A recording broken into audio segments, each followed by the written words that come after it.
Me llamo Natalia Cordero, tengo 37 años y trabajo como médica de urgencias en el Hospital General de Monterrey. Llevo 11 años en esta profesión, pero hay turnos nocturnos que nunca olvidaré. Historias que se quedan grabadas en la memoria como cicatrices invisibles. Hoy quiero compartir contigo algunos de los pacientes más perturbadores que he atendido durante esas largas madrugadas en urgencias. Casos que me hicieron cuestionar la naturaleza humana, que me quitaron el sueño y que me enseñaron que la realidad puede ser mucho más inquietante que cualquier ficción. Pero antes de continuar, si esta historia te está gustando, no olvides suscribirte al canal y activar la campanita para no perderte ningún video. Y por favor déjame en los comentarios desde qué ciudad me estás viendo, me encanta saber de dónde son todos ustedes. También cuéntame si alguna vez has trabajado en urgencias o has vivido algo extraño en un hospital. Me fascina leer sus experiencias. Y si conoces a alguien del área de la salud, compártele este video, seguro se sentirá identificado. Ahora sí, sigamos con la historia. Recuerdo que elegí medicina porque quería ayudar a las personas. Mi padre era farmacéutico y mi madre enfermera, así que crecí rodeada del olor a desinfectante y del sonido constante de conversaciones sobre pacientes y tratamientos. Desde niña, supe que mi camino estaba en la medicina. Pero nada, absolutamente nada de lo que estudié en la universidad me preparó para las madrugadas en urgencias. Esas horas entre las 2 y las 5 de la mañana, cuando el mundo parece detenerse y el hospital se convierte en un lugar diferente, casi irreal. La luz fluorescente zumba con un sonido constante que se mete en tu cabeza. El aire acondicionado baja la temperatura hasta el punto en que necesitas una chamarra, pero igual sudas de la tensión. Y el olor, ese olor característico a alcohol, sangre seca, café recalentado y miedo que se impregna en tu uniforme y en tu piel. Mi turno usual es de 10 de la noche a 6 de la mañana. Al principio, cuando entro, el movimiento todavía es constante. Accidentes de tránsito, intoxicaciones, peleas del fin de semana. Pero conforme avanza la noche, el ritmo cambia. Los casos se vuelven más extraños, más complicados, más perturbadores. Es como si la oscuridad trajera consigo situaciones que durante el día permanecen ocultas. El primer caso que nunca podré olvidar ocurrió hace 5 años, durante un marzo frío y lluvioso. Eran las 3:15 de la madrugada. Yo estaba en la sala de descanso, intentando tomar un café y revisar unos expedientes, cuando sonó la alarma de ambulancia entrante. Mi compañero, el doctor Emilio Vázquez, y yo corrimos hacia la entrada de urgencias. La lluvia golpeaba con fuerza el techo, creando un tamborileo constante que aumentaba la tensión del momento. Los paramédicos entraron con una camilla. Sobre ella, una mujer de aproximadamente 45 años, consciente pero en evidente estado de shock. Su piel tenía un tono grisáceo, sus labios estaban morados y temblaba incontrolablemente a pesar de las mantas térmicas que la cubrían. Pero lo más perturbador no era su estado físico, era su mirada. Tenía los ojos muy abiertos, fijos en un punto inexistente del techo, y de su boca salía un murmullo constante e incomprensible. «¿Qué tenemos?», pregunté a los paramédicos mientras ayudaba a trasladar a la paciente a una de las salas de atención. «La encontraron sus vecinos», explicó uno de ellos, un hombre mayor con el uniforme empapado por la lluvia. Estaba sentada en el jardín de su casa bajo la lluvia desde hace quién sabe cuántas horas. Los vecinos dicen que lleva 3 días sin salir de su propiedad y esta noche la escucharon gritar. Cuando fueron a revisar, la encontraron así. Comencé el protocolo de atención. Temperatura corporal peligrosamente baja, 34 grados, presión arterial irregular, signos de deshidratación severa. Mientras yo trabajaba en estabilizarla, el doctor Vázquez intentaba comunicarse con ella, pero la mujer no respondía a ningún estímulo verbal. Solo repetía una y otra vez las mismas palabras en un susurro ronco. «Él no quiere irse. Él no quiere irse. Está en las paredes. Señora, ¿puede escucharme?», insistía Emilio acercándose a su rostro. «¿Cómo se llama? ¿Qué le pasó?». «Nada. Solo ese murmullo constante que me erizaba la piel». Mientras le colocaba la vía intravenosa, noté algo extraño en sus manos.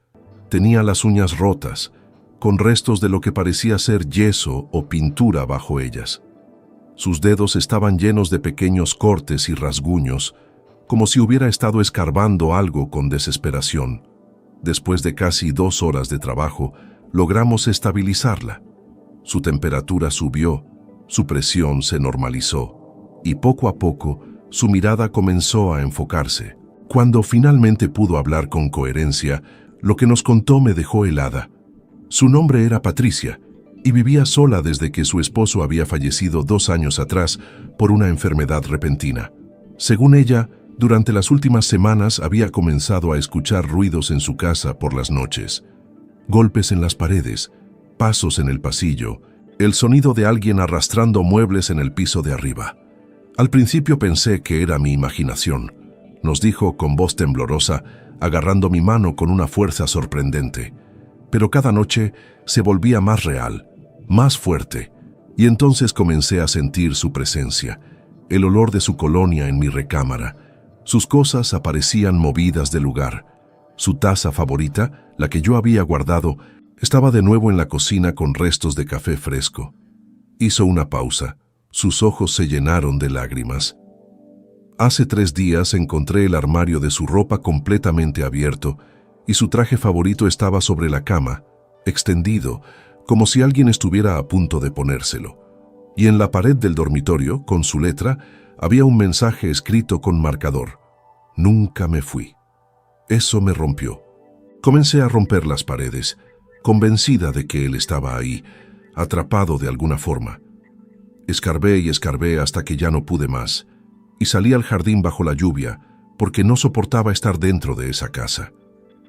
El silencio que siguió a su relato fue pesado, incómodo. El doctor Vázquez y yo intercambiamos miradas. Llamamos al psiquiatra de guardia, quien determinó que Patricia estaba experimentando un episodio de duelo complicado con elementos psicóticos. Necesitaba atención psiquiátrica inmediata, pero mientras la transferíamos al área de psiquiatría, no pude dejar de pensar en la certeza absoluta en su voz, en el terror real en sus ojos. Para ella, su experiencia había sido completamente real. Esa noche aprendí que el cerebro humano, bajo ciertas condiciones de estrés, soledad y trauma, puede crear realidades alternas tan convincentes que borran la línea entre lo real y lo imaginado. Y me di cuenta de que en urgencias no solo tratamos cuerpos heridos, sino mentes rotas que necesitan con desesperación encontrar una explicación, cualquier explicación para su sufrimiento. Pero ese no fue el único caso que me marcó. Apenas 2 meses después, en una cálida noche de mayo, atendí a un paciente que me hizo cuestionar cuánto realmente sabemos sobre el comportamiento humano. Eran las 2:30 de la madrugada cuando ingresó un hombre de unos 30 años, traído por la policía. Su nombre era Fernando Ibarra y venía esposado, aunque a primera vista no parecía violento. De hecho, parecía completamente normal, casi amable. Lo que lo había llevado a urgencias era inquietante. La policía lo había encontrado en el estacionamiento de un supermercado cerrado, sentado en su automóvil con el motor encendido, rodeado de fotografías. Cientos de fotografías impresas que cubrían cada centímetro del interior de su vehículo. Las ventanas, el tablero, los asientos, todo estaba tapizado con imágenes de una mujer en diferentes situaciones cotidianas, comprando en el mercado, saliendo de su trabajo, tomando café en una terraza, entrando a su casa.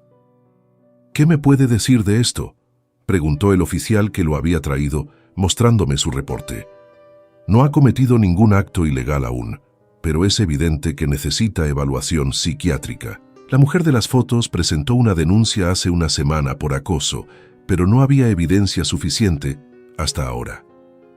Cuando entré a la sala de evaluación, Fernando me recibió con una sonrisa tranquila. Estaba sentado en la camilla, balanceando las piernas como un niño, con una expresión de absoluta calma en su rostro. El contraste entre su comportamiento relajado y la gravedad de la situación era desconcertante. «Buenas noches», le dije, manteniendo una distancia prudente. «Soy la doctora Cordero. ¿Cómo se encuentra?» Muy bien, gracias por preguntar, respondió con educación excesiva. Aunque no entiendo por qué me trajeron aquí. No he hecho nada malo. Solo estaba revisando mis fotografías. ¿Puede contarme sobre esas fotografías? Pregunté intentando mantener un tono neutral y profesional. Sus ojos se iluminaron, como si le hubiera preguntado por su tema favorito. Son de Clara. Clara Mendoza. Es la mujer más hermosa que he visto en mi vida. La conocí hace 8 meses en una conferencia de trabajo.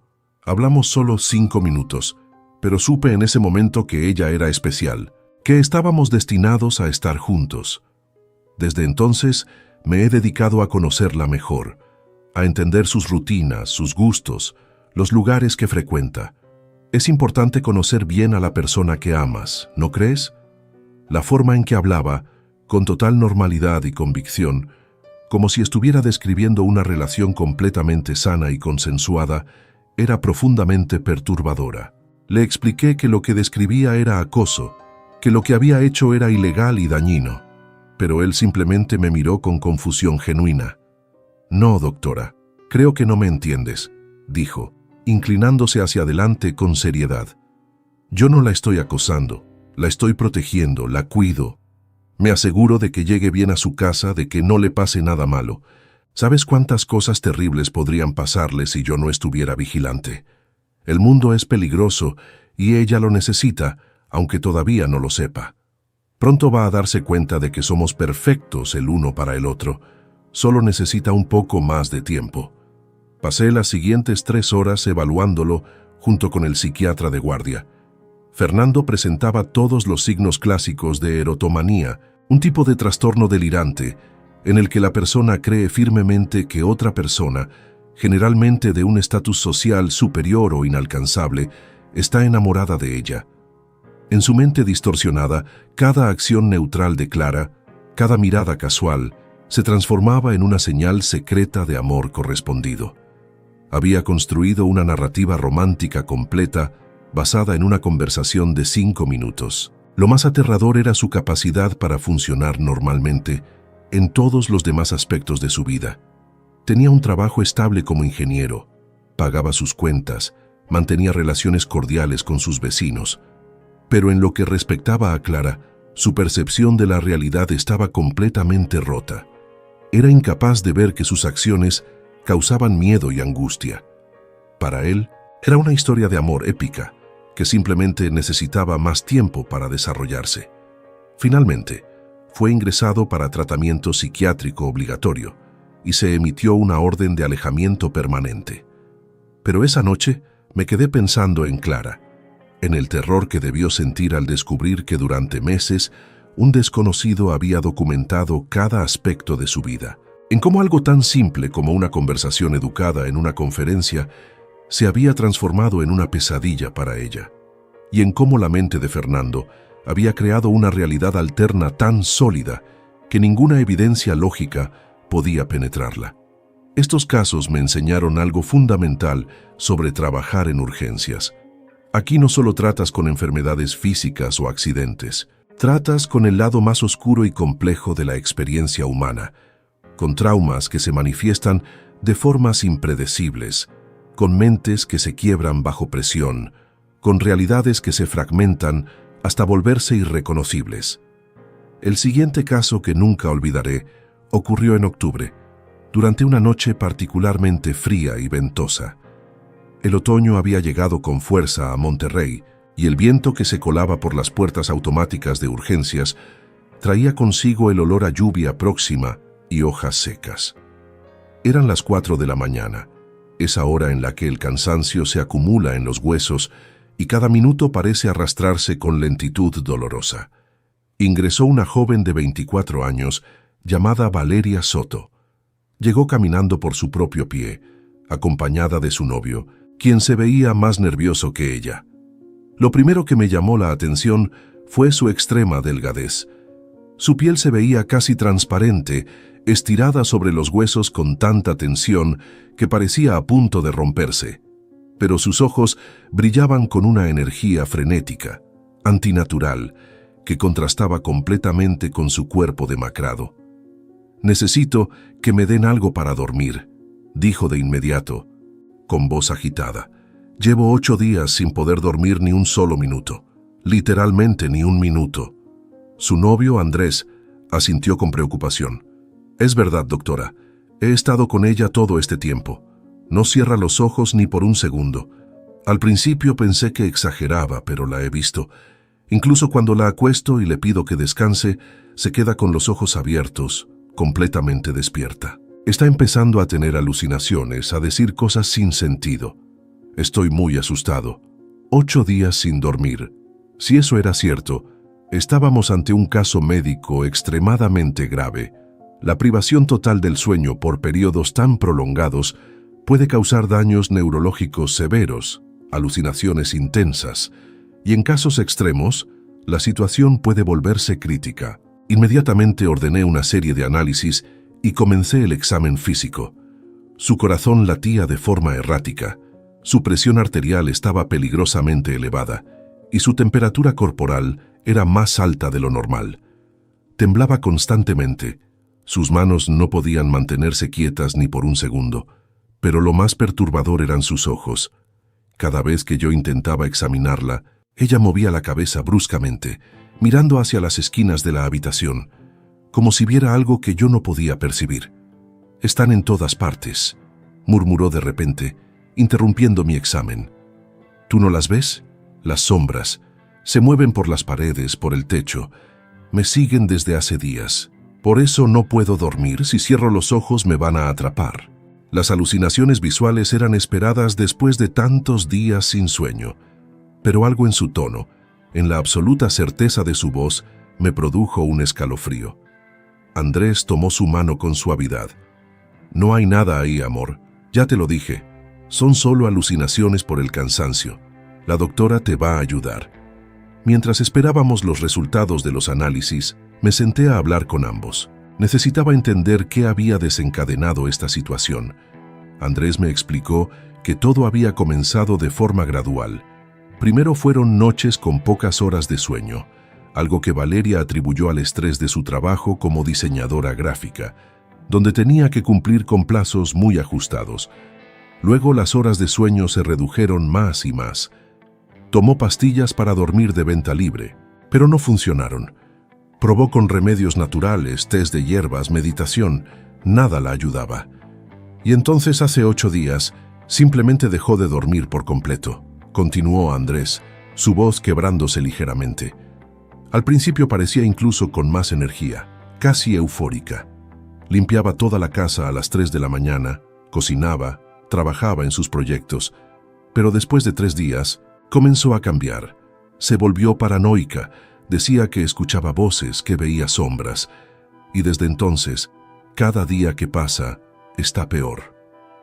Los resultados de los análisis llegaron 1 hora después y confirmaron mis sospechas. Valeria tenía niveles altísimos de anfetaminas en su sistema sanguíneo. Cuando le pregunté directamente sobre consumo de estimulantes, al principio lo negó, pero finalmente, ante la evidencia y la insistencia gentil de Andrés, confesó. «Solo era para cumplir con mis proyectos», dijo, las lágrimas comenzando a caer por sus mejillas hundidas. «Tenía tantos encargos, tantos plazos que cumplir. Una amiga me dio unas pastillas. Dijo que le ayudaban a mantenerse despierta y concentrada. Al principio solo tomaba una cuando realmente lo necesitaba, pero luego empecé a necesitarlas todos los días.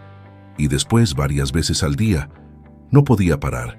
Cada vez que intentaba dejarlo, me sentía exhausta, deprimida, incapaz de trabajar.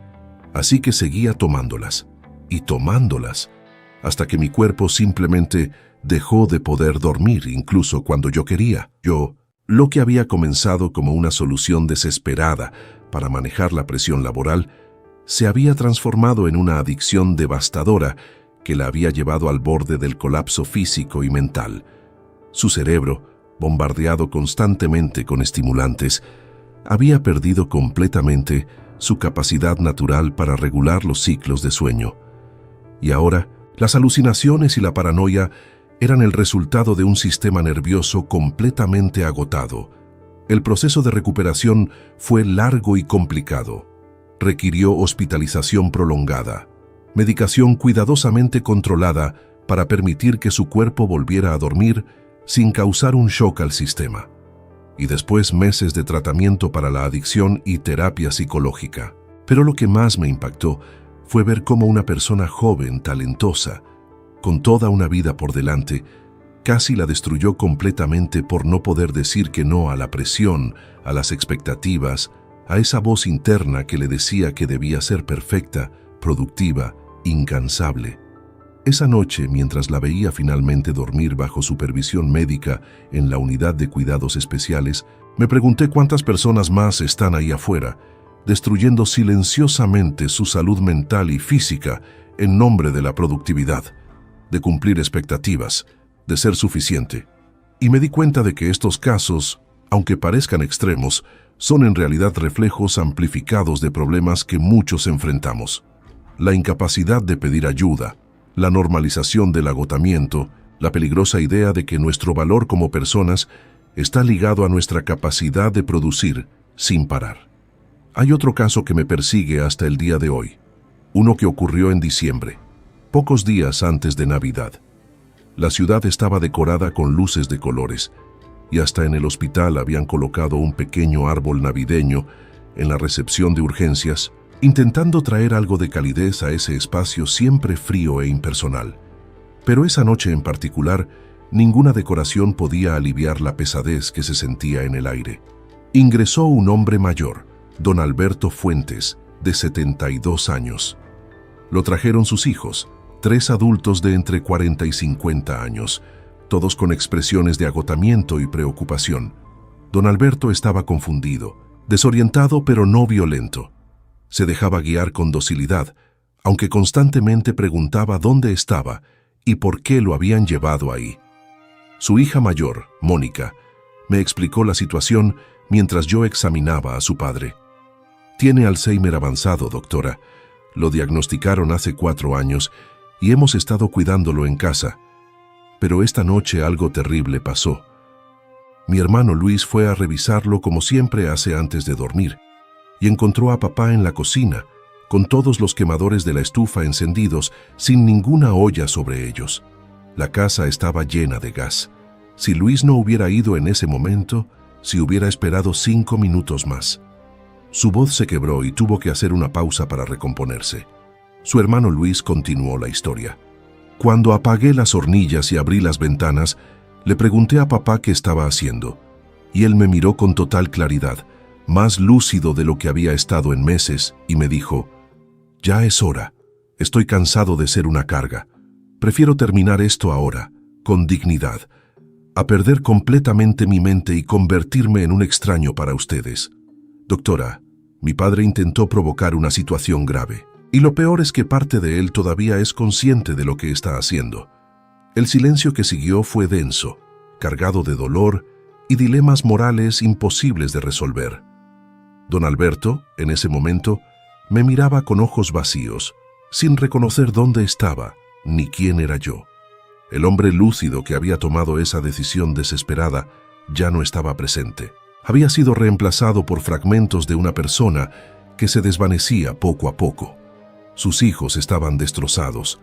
Amaban profundamente a su padre, pero también estaban exhaustos después de años de cuidados intensivos, de ver cómo la persona que conocían desaparecía gradualmente, de lidiar con momentos de confusión, agitación, y ahora esto, fue esta prueba dolorosa de que en algún lugar dentro de esa mente deteriorada, su padre todavía era consciente de su situación y sufría por ella. «No sabemos qué hacer», confesó Mónica, las lágrimas rodando libremente por sus mejillas. «No podemos dejarlo solo ni un segundo, tenemos que vigilarlo constantemente, pero tampoco podemos internarlo en un lugar donde no reciba el amor y la atención que merece. Es nuestro padre, nos crió, nos cuidó toda nuestra vida. ¿Cómo podemos simplemente abandonarlo cuando más nos necesita?» No tenía respuestas fáciles para ellos. La realidad es que casos como el de don Alberto representan uno de los desafíos más dolorosos de la medicina moderna. Estamos logrando que las personas vivan más años, pero no siempre podemos asegurar que esos años adicionales sean vividos con calidad, dignidad y sin sufrimiento. La pregunta sobre cuándo la vida deja de ser vida y se convierte simplemente en existencia es algo que cada familia debe enfrentar sin un manual claro, sin respuestas correctas, solo con amor, culpa, agotamiento y el peso imposible de decidir por alguien que ya no puede decidir por sí mismo. Esa noche, después de asegurarme de que don Alberto estaba estable y bajo observación, y de hablar largo rato con sus hijos sobre opciones de cuidado y apoyo, me senté en la sala de descanso y lloré. Lloré por don Alberto, por sus hijos, por todos los pacientes como él que llegan a urgencias en medio de la noche, atrapados entre la vida y una muerte que a veces parece ser la opción más misericordiosa. Lloré porque la medicina me había enseñado a salvar vidas, pero nadie me había preparado para estos momentos en los que salvar una vida significa extender el sufrimiento. Estos casos y muchos otros que he atendido durante 11 años en urgencias nocturnas me han transformado profundamente. He aprendido que el sufrimiento humano tiene infinitas formas, algunas obvias y otras ocultas bajo capas de aparente normalidad. He aprendido que la línea entre la cordura y la locura es mucho más delgada de lo que nos gusta admitir y que cualquiera de nosotros, bajo las circunstancias correctas, puede cruzarla sin darse cuenta. He visto cómo el duelo puede romper una mente hasta el punto de crear realidades alternas. He visto cómo la obsesión puede disfrazarse de amor y convencer a una persona de que el acoso es protección. He visto cómo la presión por ser perfectos puede llevarnos a destruir nuestros propios cuerpos en nombre de la productividad. Y he visto cómo enfrentar la pérdida de nuestra propia identidad puede ser tan doloroso que la decisión de partir parece la única opción digna. Cada turno nocturno en urgencias es un recordatorio de que la fragilidad humana no se limita a nuestros cuerpos. Nuestras mentes, nuestras emociones, nuestra capacidad de procesar el dolor y el trauma, todo eso es igual de vulnerable, igual de susceptible a romperse cuando el peso se vuelve insoportable. Pero también he aprendido sobre la increíble resiliencia del espíritu humano. He visto a pacientes que parecían completamente perdidos encontrar el camino de regreso. He visto familias mantenerse unidas a pesar del dolor imposible. He visto personas pedir ayuda en su momento más oscuro y aceptar esa ayuda con valentía. Patricia, la mujer que escarbaba las paredes buscando a su esposo, eventualmente recibió el tratamiento psicológico que necesitaba. Meses después, me envió una carta agradeciéndome por esa noche, por no juzgarla, por tratarla con dignidad, incluso en su momento de mayor vulnerabilidad. Me contó que había vendido esa casa llena de recuerdos dolorosos y había comenzado de nuevo en un lugar diferente, que estaba aprendiendo a vivir con su pérdida sin dejar que la destruyera. Clara, la mujer que Fernando acosaba, también encontró cierta paz después de que él fuera internado y tratado. Aunque el miedo nunca desaparece completamente, pudo retomar su vida con medidas de seguridad en su lugar y apoyo terapéutico para procesar el trauma. Valeria se recuperó completamente de su adicción a los estimulantes.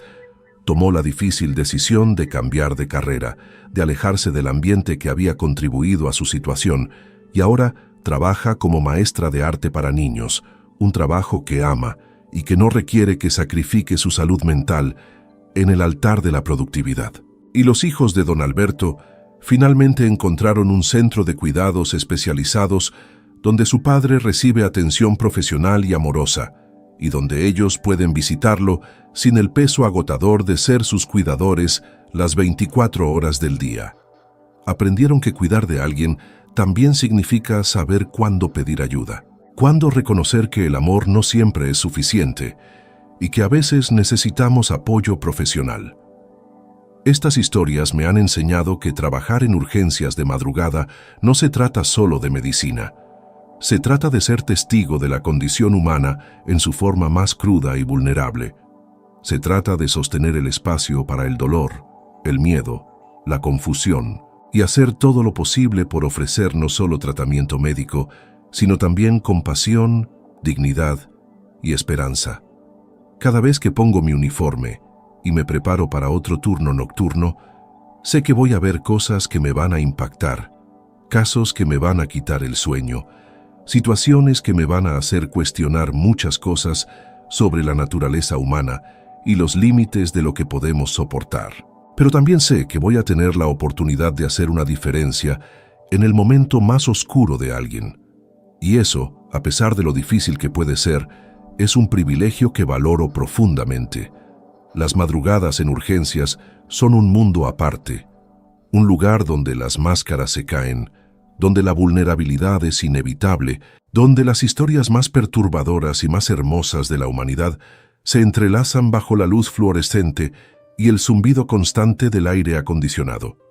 Y yo, con mi estetoscopio, mi bata blanca manchada de café y mis ojos cansados pero atentos, sigo ahí cada noche, lista para recibir lo que venga. Porque al final del día, estos pacientes perturbadores que he atendido no son monstruos ni casos clínicos, son personas como tú y como yo, que en un momento de su vida enfrentaron algo que los sobrepasó completamente, que se quebraron bajo presiones que no pudieron manejar, que tomaron decisiones desesperadas cuando no veían otras opciones, y todos merecen ser tratados con humanidad, con respeto, con la esperanza de que incluso en la oscuridad más profunda hay un camino de regreso hacia la luz. Si tú o alguien que conoces está pasando por un momento difícil, por favor, busca ayuda. Habla con un profesional de la salud mental, llama a una línea de crisis, acércate a un ser querido de confianza. No estás solo y no tienes que enfrentar esto en soledad. A veces, el acto más valiente que podemos hacer es admitir que necesitamos ayuda y aceptarla cuando se nos ofrece. Y si esta historia te ha hecho reflexionar, si te ha tocado de alguna manera, te invito de nuevo a que te suscribas al canal y actives la campanita para más historias como esta. Déjame en los comentarios qué te pareció, si has vivido experiencias similares o si trabajas en el área de la salud y tienes tus propias historias que contar. Me encanta leer cada uno de sus comentarios y saber que estas historias resuenan con ustedes. Y si conoces a alguien que podría beneficiarse de escuchar esto, comparte el video. Nunca sabes cuándo una historia puede ser exactamente lo que alguien necesita escuchar en su momento más difícil. Nos vemos en el próximo video. Cuídense mucho y recuerden que siempre vale la pena pedir ayuda.